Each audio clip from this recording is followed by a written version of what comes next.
Bonjour à tous et bienvenue dans 100% Jeunesse, l'émission qui donne la parole à la jeunesse. Voici sans plus tarder le sommaire. Metz Mécène Solidaire lance un appel à projet à destination de la jeunesse. Aurélie Reder, la déléguée générale de ce catalyseur, nous le détaillera. Élan de solidarité à présent sur le campus du Solcy à Metz. Les dons affluent. Pauline, Mathilde et Thomas seront avec nous en distanciel pour tout nous expliquer.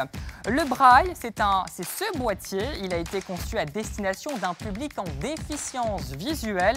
Son créateur, Jean Massou, nous en fera la démonstration. Lui, il est passionné par les faits divers. Il en a notamment écrit un livre, Unité des crimes de France, qu'il a adapté au cinéma. Gabriel Chassis nous livrera sa plume.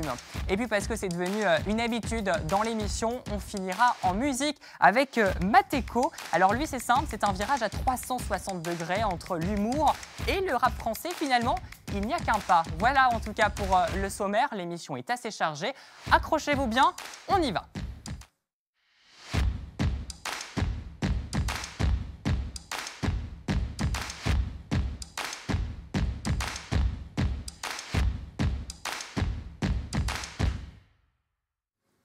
Bonjour à vous quatre, vous allez bien ?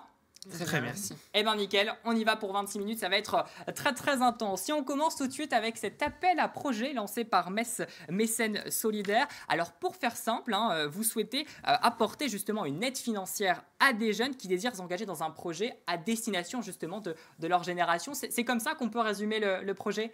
Oui, c'est parce qu'en ce moment, vous n'êtes pas tous sans savoir qu'on traverse une belle crise sanitaire et que la jeunesse souffre beaucoup.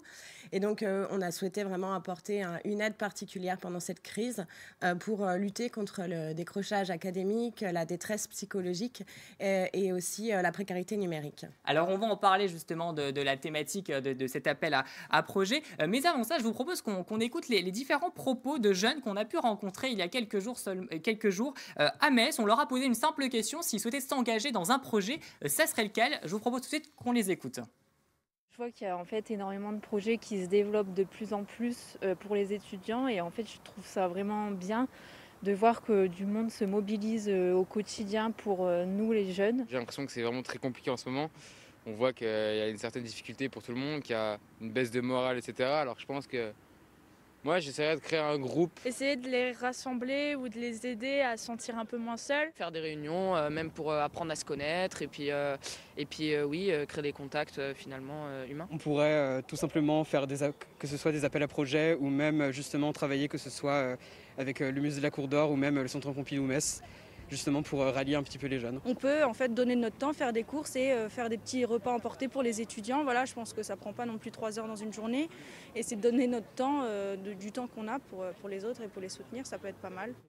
Ah bah carrément, ça peut être plus que pas mal. Alors là, on vient de le voir, les projets sont quand même très axés sur la solidarité, alors que vous, au contraire, votre appel à projet, il doit soit être en relation avec le décrochage scolaire, soit psychologique, ou encore même la précarité numérique. Pourquoi ce choix finalement ? Est-ce que les projets solidarité auraient un peu enterré toute une autre détresse ? Alors non, parce que souvent le vernis de Metz Mécène Solidaire et des projets qu'on va soutenir a toujours un vernis de solidarité dans tous les projets qu'on soutient. Là maintenant, ce qu'on s'est dit, c'est qu'on souhaitait vraiment être actif sur un pan sur lequel il n'y avait pas de solution, où les besoins étaient non couverts. Or, on a fait un diagnostic avec les services du Crous, avec le service social de l'université, mais aussi avec la ville, la métropole, le CCAS, pour se demander finalement en Moselle, parce qu'on est vraiment sur le territoire de la Moselle, en Moselle, là où on peut aller pour être vraiment efficace. Et donc, on s'est aperçu que finalement, la précarité alimentaire, tout ce qui est distribution, il y a déjà beaucoup d'acteurs qui font à l'heure actuelle. Dans quelques instants. Voilà, donc on s'est dit, s'il y a déjà beaucoup d'acteurs, on ne va pas être là en plus, en mettant une couche, ça n'a aucun intérêt. Il faut qu'on soit là vraiment là où il y a des besoins. Et les besoins, on s'est dit que, voilà, en regardant et en faisant vraiment un diagnostic avec tous ces acteurs, la précarité numérique, c'est un vrai sujet, parce qu'à l'heure actuelle, si un étudiant n'a pas d'ordinateur, il ne peut pas faire ses cours. Le sujet du décrochage, les premières et deuxième années sont beaucoup en décrochage. Et on le voit avec le confinement qui sera à nouveau sur eux.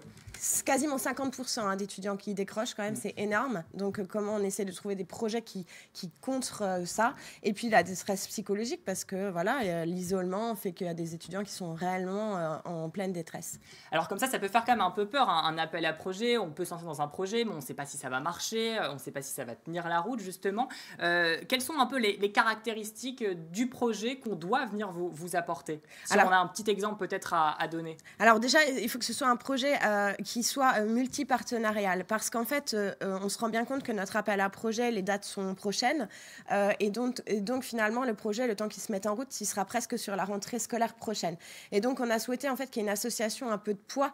Avec des associations, c'est voilà, à Mosellan, un acteur reconnu, ou la Cité musicale, ou le Centre Pompidou, ou l'Opéra-Théâtre, qui porte et qui accompagne en fait une association étudiante pour mener un projet, parce qu'on veut un projet pérenne. Alors, si on devait séduire, c'est un peu le terme, séduire justement des jeunes à se lancer dans ce projet, qu'est-ce qu'on peut leur dire pour qu'ils s'engagent finalement dans un projet? On devait synthétiser très rapidement. On veut des projets pour et par des étudiants. Eh ben, lancez-vous, montez un projet. Vous êtes les meilleurs acteurs finalement de ces projets-là parce que vous connaissez les problématiques. Associez-vous avec un porteur de projet solide sur la région et lancez-vous à plusieurs pour mener un projet qui contre justement la détresse psychologique, le décrochage et la précarité numérique. Bon, petite question comme ça, je vous prends de court. Vous avez peut-être un petit projet comme ça à lancer? Non. Non, comme ça de tête. Bon, ça demande un petit peu plus quand même de réflexion. On le rappelle quand même juste les dates. On a jusqu'au 7 mai pour vous donner finalement le projet. Comment on doit faire? On doit monter tout un document. Il y a un document à déposer en fait sur une adresse mail, toutes des pièces justificatives. Mais tout l'intérêt de le faire ensemble avec des associations qui l'ont déjà fait. Comme ça, les étudiants aussi peuvent être aidés par ces structures. Et même ça met du poids finalement voilà, à la candidature. On le rappelle, vous avez jusqu'au 7 mai justement pour adresser vos projets sur le site mess-solidaire.fr et les auditions auront quant à elles lieu le 11 juin prochain et on aura peut-être la chance de voir les futurs projets en activité, en action, peut-être dès l'été, mais au plus tard à la rentrée de septembre. Merci infiniment Aurélie d'avoir été à nos côtés pour nous parler de ce projet. Alors on a beaucoup de projets dans cette émission, ce qui montre finalement que la jeunesse est plutôt assez engagée et ça c'est plutôt génial. Et on va tout de suite rejoindre Pauline, Mathilde et Thomas. Bonjour à vous trois. Est-ce qu'on vous a? Vous êtes en distanciel, comment allez-vous? Bonjour.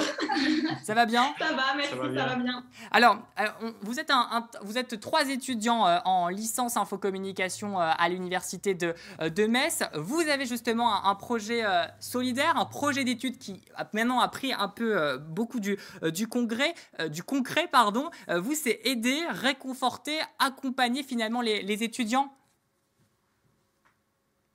Oui, c'est ça. En fait, on avait commencé par un projet de communication dans le cadre d'un cours à la faculté. On voulait mettre en lumière et mettre en valeur les difficultés des étudiants, vraiment révéler en fait l'arrière, en fait tout ce qui se passe en interne, les problèmes, l'aspect psychique, les problèmes financiers pour se nourrir, etc. Et puis de ce projet de communication, on a voulu organiser quelque chose de concret, de concret, de réel. Et donc on s'est dit pourquoi pas récolter des dons, des denrées pour les redistribuer aux étudiants qui sont dans le besoin. Donc on s'est mis en fait, on récolte de deux manières. Et vous pensiez justement que ça allait prendre une telle ampleur? Non, pas du tout. Ça a vraiment même dépassé le cadre du cours. On a des heures spécifiques dans la semaine pour travailler. Et on travaille toute la semaine, on a des appels, des mails tous les jours. C'est victime de notre succès, mais c'est bien. Heureusement, finalement, c'est plutôt bien. Oui, c'est bien sûr. On est heureux de voir que les gens sont investis et prennent conscience tout doucement que la précarité étudiante, elle est là et que les étudiants... nous, le message qu'on veut véhiculer, c'est que les étudiants, ils sont en vie, ils ne sont pas fantômes, en fait. Parce que c'est facile de dire que les étudiants sont fantômes comme s'ils n'étaient plus là. On rejette le problème, alors que nous, on veut montrer que ils sont là, ils attendent dans leur cité universitaire, ils ont besoin d'aide. Alors nous, on a tenté de leur apporter une petite aide, un petit peu de baume au cœur. C'est intéressant ce que tu nous dis Pauline, parce que vous, votre compte Instagram, c'est étudiants en vie. Est-ce que ce ne serait pas un moyen de dire on est là, ne nous oubliez pas? Si, totalement, bien sûr. On est là pour ça, pour justement les mettre en avant et ne pas les oublier. Alors, si on arrive un peu peut-être à caractériser votre projet, comment que ça se passe? Vous avez mis une boîte dans votre université et les étudiants, vos camarades, ramènent des dons, les déposent, que ce soit des pâtes, du riz, tout finalement. Bien sûr, alors on a mis une boîte justement au bâtiment sciences humaines et sociales. Les gens peuvent venir à n'importe quel moment déposer des denrées, tout ce qui est non périssable. Ils viennent, ils mettent dans la boîte quand ils veulent. Nous, on essaie de récupérer tous les jours, tous les 2 jours. La boîte d'ailleurs est souvent pleine à craquer, donc tant mieux. Et à côté de ça aussi, on récupère des dons extérieurs pour les gens qui ne pourraient pas se déplacer. On va nous-mêmes chercher les dons chez les personnes. On se déplace, on prend de notre temps et on récupère. Il y a plein d'associations. Pardon, il y a plein d'associations finalement qui se sont associées à vous pour donner du don, pour donner finalement un peu d'aide, un peu de réconfort à ces étudiants. Oui, en fait, c'est parti d'un post, comme disait Mathilde, qu'on a publié sur Facebook. Il y a eu des partages. Au bout de 2 heures, on avait presque 100 partages. Et nous, en interne, on a contacté des associations qui se sont associées à nous, comme l'Accorderie de la Vallée de la Fench à Hayange, la communauté Saint-Vincent, la communauté de paroisse de Knutange, Pontoise, Sérémange, le Secours catholique. On a vraiment eu des associations qui ont été réceptives. Elles ont entendu notre message et elles nous suivent. Et puis au-delà de ça, on récupère, comme disait Thomas, des dons extérieurs. La deuxième, l'Athlétisme Metz Métropole, nous a fait un énorme don avec plein de sacs. On reçoit plein de dons, on en a partout, plein à la maison, on ne sait presque plus où les stocker. Alors justement, comment que ça va se passer la suite, la distribution? C'est jusqu'au 12 qu'on peut venir vous ramener des dons, non? Oui, alors donc c'est jusqu'au 12 et on redistribue le 14 accompagné du Secours populaire. Ils font des distributions toutes les semaines sur le campus au Solcy et au Bridou d'ailleurs. Et du coup, on les accompagne, on sera à côté d'eux et on utilise un peu leur savoir-faire pour leur notoriété. Voilà. Nous, on est le petit plus du jour. Les étudiants viendront et nous, on est la surprise. On donne nos petites denrées en plus et ça fait un peu de baume au cœur. Et puis, c'est le but du projet. Vous êtes le plus avec le sourire en plus, c'est formidable. Alors, en plus de ces dons alimentaires, vous avez sur votre compte Instagram, finalement, vous donnez en même temps des petites pistes finalement pour trouver un job, pour des bons plans de sortie. Alors là, c'est un peu compliqué, mais des bons plans justement pour aller faire ses courses, pour trouver des jobs facilement. Il y a une vraie aide, on le ressent. Bien sûr, c'est important surtout parce qu'on sait que ce n'est pas forcément facile, surtout en cette période, de trouver un job étudiant. Donc, on donne des pistes dès qu'on en reçoit, on donne des infos pour relayer au mieux les informations et les étudiants, ça peut toujours servir. Bon, eh ben, je vous remercie infiniment à vous trois d'avoir été en distanciel avec nous pour nous présenter votre très beau projet de solidarité. On peut notamment vous suivre et on peut suivre un peu toute l'actu et on peut peut-être aussi profiter et donner de notre temps sur votre compte Instagram étudiant-8 en vie. Le lien s'affiche en bas de cet écran. Merci infiniment à vous. On enchaîne tout de suite avec... Eh ben, on vous remercie. On enchaîne tout de suite avec toi, Jean. Tu es étudiant en sciences pour l'ingénieur génie industriel et tu es en même temps entrepreneur. Alors, tu es venu aujourd'hui de ce petit boîtier, on va pouvoir le montrer à la caméra, un boîtier qui va sans doute révolutionner la vie de beaucoup de personnes avec une déficience, je vais y arriver, visuelle. Premièrement, comment finalement t'es venue cette idée du boîtier ? Alors à la base, c'était mon projet de bac de terminale, donc avec 2 camarades de classe et mon professeur encadrant. On voulait faire un projet qui a du sens, un projet social. Et donc on s'est tourné vers des personnes en situation de handicap. Et puis de fil en aiguille, on a identifié le problème du braille avec des acteurs du monde de la déficience. Et puis on en est arrivé au constat et aux problèmes réalisés pour réaliser le produit. Alors, il y a une double fonctionnalité, on va peut-être pouvoir le dire. Ce boîtier permet d'apprendre le braille, mais il fait également de l'inclusion avec des personnes, pour le coup, valides et des personnes avec une difficulté visuelle, c'est ça ? C'est exact. En fait, nous, notre objectif, c'est d'abord de pouvoir... On va peut-être pouvoir le montrer en même temps à la caméra. Voilà. En fait, notre objectif, il est simple. Ça va être que chaque utilisateur a son boîtier et va pouvoir apprendre le braille en autonomie. D'accord. Alors comment que ça se... Alors là, c'est une coquille vide, il n'y a pas le programme, un prototype, etc. C'est ça. C'est un prototype, c'est pour faire de la démonstration. D'accord, c'est assez simple, on peut le transporter partout. Et comment que ça marche ? On a ce boîtier-là. Voilà, on a des jetons avec du braille imprimé dessus. Alors on va pouvoir le montrer à la caméra, je te laisse le faire. Chaque jeton est finalement...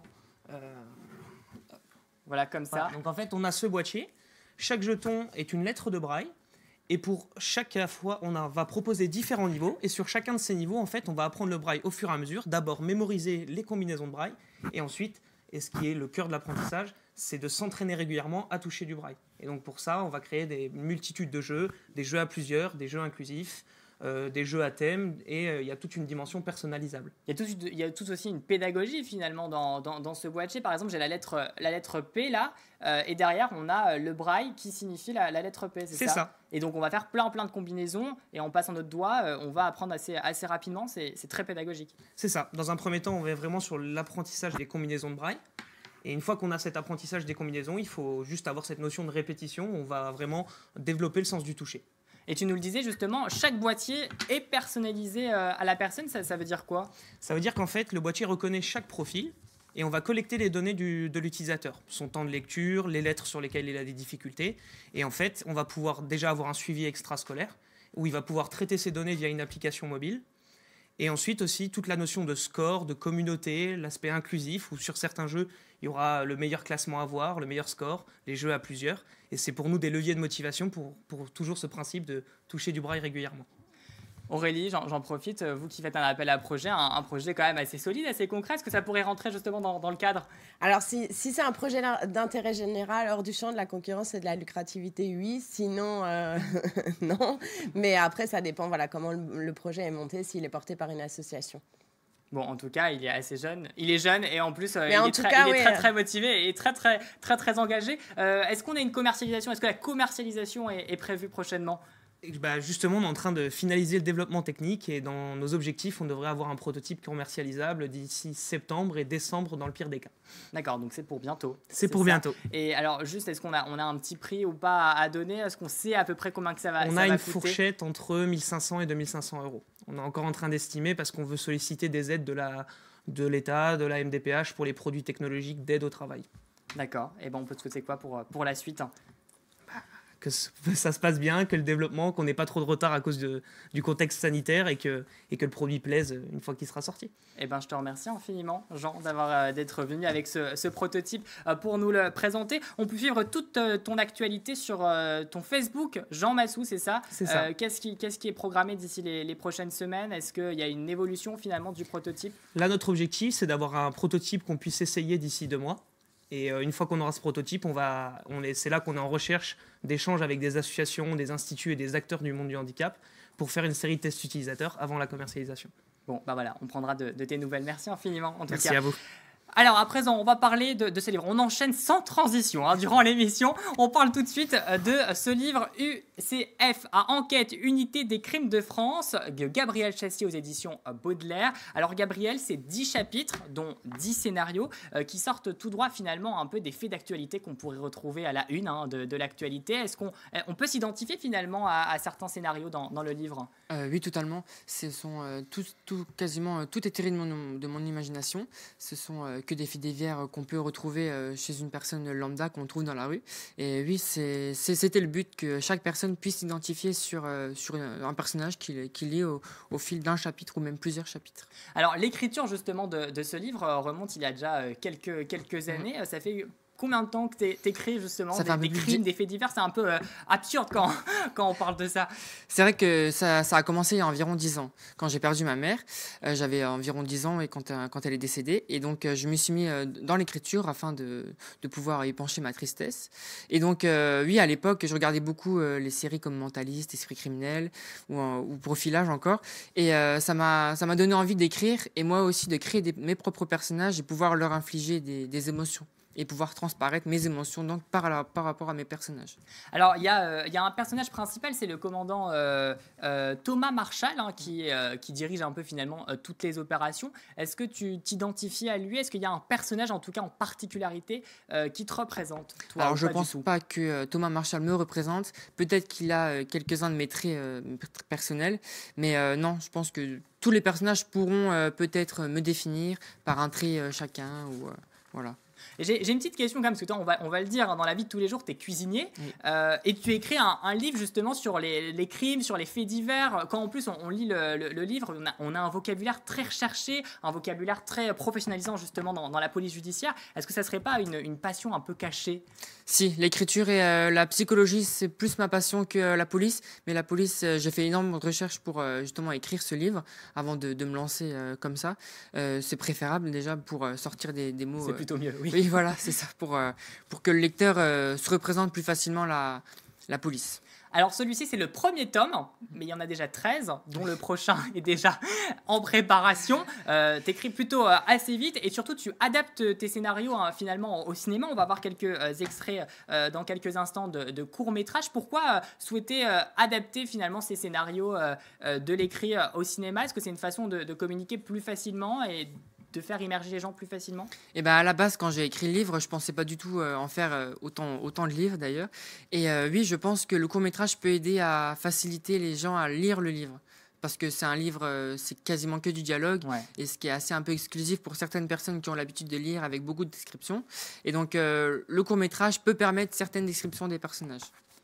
Très bien, et ben on peut se procurer toute cette enquête justement dans toutes les bonnes librairies. Le deuxième tome, c'est prévu pour quand? Pour l'an prochain, je pense. L'an prochain? Oui. En janvier prochain, c'est ça? Non, plus fin d'année prochaine. Fin d'année prochaine. Ok, très bien. Et ben on prendra des nouvelles. Merci infiniment, Gabriel, d'avoir été à nos côtés. On va finir cette émission avec Mateko. Ça va comment, Mateko? Ça va et toi? Ça va plutôt bien. Alors on te connaît sans doute, on te connaît beaucoup quand même sur la scène en tant qu'humoriste, mais là tu viens aujourd'hui sur ce plateau avec du rap. Qu'est-ce qui s'est passé? Incroyable. Qu'est-ce qui s'est passé, ce changement de cap? J'ai tout changé, j'ai tout arrêté. Non, c'est le confinement, plus de salle de spectacle.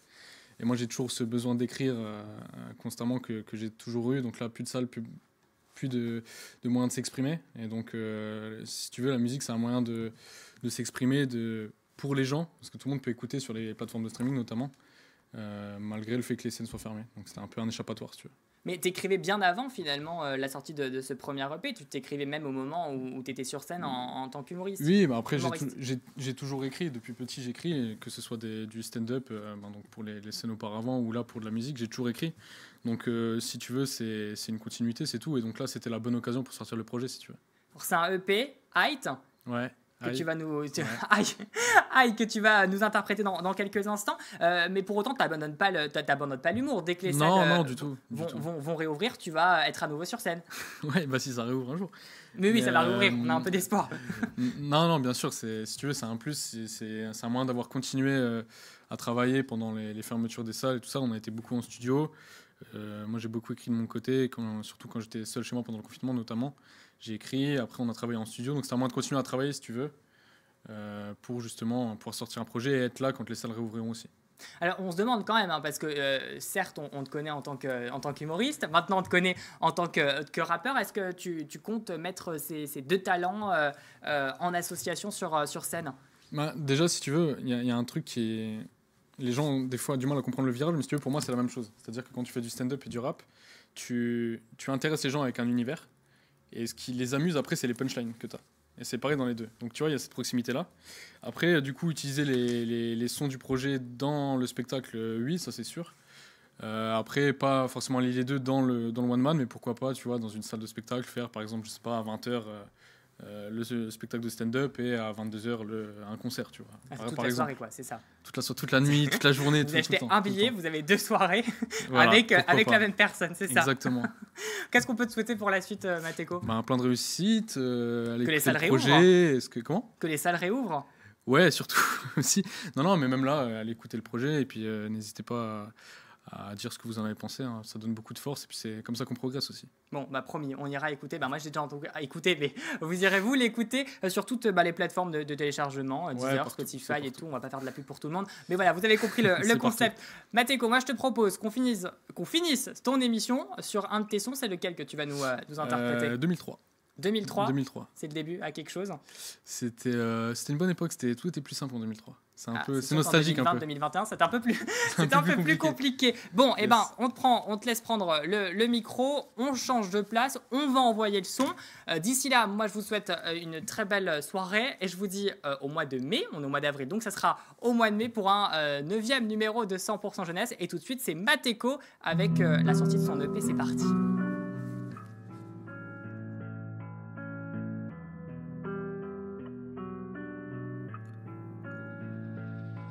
Je veux mettre du respect sur mon nom, les rubis sur l'ongle, ramener ma mère à Londres, que mon daron se repose à l'ombre. Les belles plumes ont plus de salve, les belles paroles ont plus de sens. La gentillesse est dans mon sang, je suis un jeune singe qui joue au sage. Seul dans mon linceul, même si j'ai tous les potes du monde, je suis tape à l'œil souvent, mais je reste humble quand le ciel gronde. Hier je faisais de la lutte comme Khabib, demain je voudrais la faire comme Luther King, me battre pour partager la culture comme Stephen Pruitt. Drôle d'évolution, le monde avance à reculons, chaque fois que mon âge passe à jalon, je comprends que la terre tourne pas rond. 90s Roger Mille a fait danser le monde entier, double 20 l'affaire Mila rabaisse les minorités. Maman, je suis désolé pour toutes ces paroles crues. Maintenant je pose mes textes et qui l'eût cru. Depuis mon premier cri, la vie je la passe au crible. Ma mère pleurait quand on me recousait les arcades. Chaque fois qu'on me tue je revis comme dans un jeu d'arcade. Pour assumer il faut du cran, c'est pas facile. T'arriveras mieux quand tu seras grand, t'inquiète petit. La vérité souvent elle sent même sans le sou. Rien n'a trop de sens, souvent perdu, la vie un souk. Souvent je regarde papa, chaque fois que je vois une ride au coin du sien, moi j'ai une larme à l'œil. Le temps passe vite, je te le répète dans mon single. Du bout de mon stylo, j'écris des lignes, du haut de mon silo, je regarde la ville. Livide, j'ai pas le vertige, pourtant je ressens le vide. Dès que je passais un couloir, ça me traitait de mythomane ou cancéreux. Je leur en veux pas au fond ce que j'ai vécu, dis-moi ce qu'ils en savent.